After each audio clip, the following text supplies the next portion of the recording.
Hi guys, I'm Juliana, your automotive woman, and this week I'm checking out the all-new 2021 Mini Cooper S Countryman ALL4, or essentially all-wheel drive. So first, I'm going to take you for a walk around, show you the all-new interior, and then finish it off with a test drive.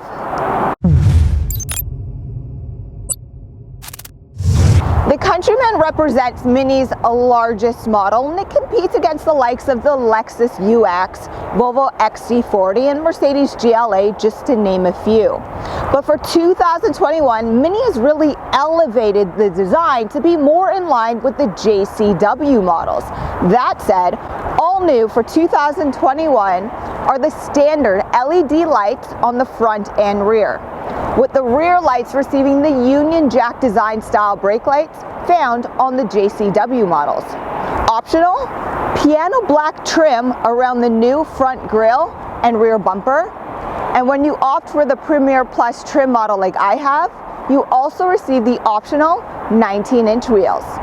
The Countryman actually offers a few different engine options, but mine being the Cooper S version, I actually have the same engine from last year, and that being the 2-liter 4-cylinder turbocharged 8-speed automatic transmission, which produces 189 horsepower with 207 pounds-of-foot torque.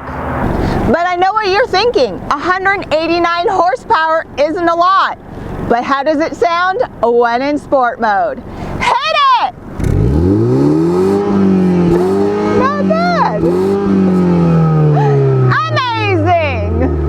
I previously mentioned it, but this is the Premier Plus trim model, so it comes equipped with the optional 19-inch wheels. But the Countryman does not come equipped with an extra spare tire. Instead, you receive run-flat tires.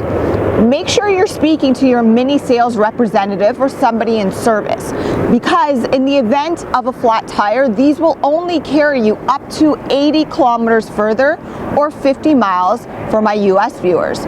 But make sure you're asking about these tires, because every manufacturer's suggested distance is different. I'm a huge fan of hands-free automatic trunk openers, and it's an option on the Countryman. Here's a tip. If you aim for the center underneath the bumper, it actually opens on the first try. Now, as you can see, storage space is fair. It's not class leading, but it's not terrible. But I'm a huge fan of seats that fold with a 40-20-40 split, because you can actually put long items through the center. And if you have a small family, this is perfect because it separates the kids on those road trips. Of course, you have the option of putting everything on top of the roof, but I'm short and actually prefer putting everything through the center. The Countryman is a sub-compact crossover SAV, sport activity vehicle, and it's perfect for a small family or for 4 large adults. Depending on which trim level you opt for, the rear seats actually move forwards and backwards and recline a lot, providing you with that extra headspace. But what is really nice is rear seat passengers actually have control of the sunroof shade blocker. That's great if you want to take a nap on those sunny days. Now, in terms of storage, well, it's available behind front seats, on the sides, and you have the 2 extra cup holders up here.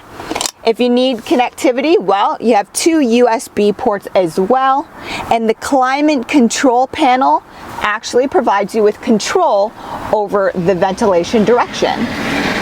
I've said it a few times, but this is the Premier Plus trim model. So you're going to receive all the good stuff, such as the panoramic sunroof, the both heated and powered front seats.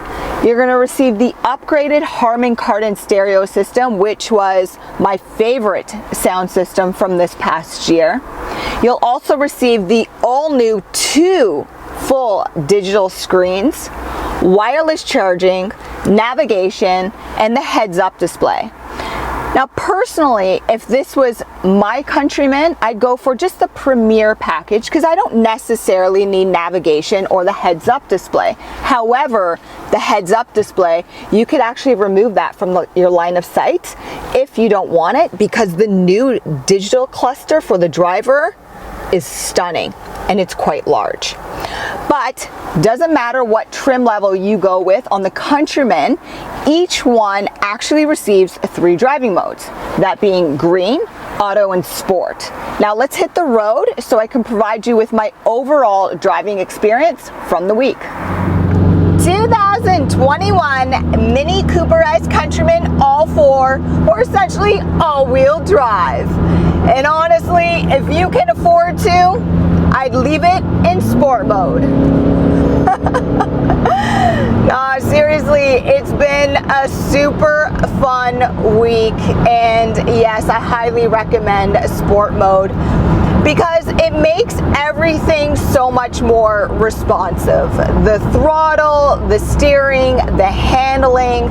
I mean, we are talking about only 189 horsepower, but it does carry its weight well. It's not terribly lazy getting up to speed, and I definitely like what Mini has done with the sound of the engine. You know, for 189 horsepower, it does sound a little bit more fun, or like it has character, which, if you know Mini, like I do, I was a previous owner, Minis have a lot of character. If you want to have a little bit more fun and you're familiar with manual, well, it is a Steptronic transmission, so reach down to the gear selector, move it to the left, and then you can do everything manually yourself.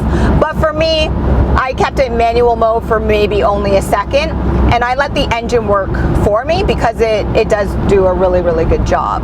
In terms of driving, everything has been really smooth. Minis are, you know, fun, easy to drive. They actually corner so well. And if you're a parent of a new driver, Minis are great for teenagers because they are easier to drive. Visibility is great out the front and the back and the sides. There's no blind spots. But for parents and for drivers in general, this particular model does not have any of that extra driving assisted technology. So no lane departure warning, blind spot warning, lane keep assist, none of that stuff. And for me, I don't really need it anyway. As soon as I get into a vehicle that has those safety features, I'm the first person turning it off. It's just like my heads-up display. I don't need it because the screens are so large in front of you, and the screen in the Mini Cooper Countryman is much bigger, right? So it's right in your line of sight. I particularly don't need that. Now, if you're a fan of smart cruise technology, this does have smart cruise in a sense where it will adapt to the person's speed in front of you, so it'll let you get closer or further away. However, like I just said, there's no extra safety feature, so there is no lane keeping assist or again a lane departure assist either, right? So just be aware of that. But like I said, I turn that stuff off regardless. Overall impression, yeah, it's been a fun week. It's always fun with Mini. I've taken my family out for a test drive with me. I like the added comfort of the seats and the fact that they recline. I like the additional comfort of my extra shade blocker right here. Again, just those little touches that Mini's known for.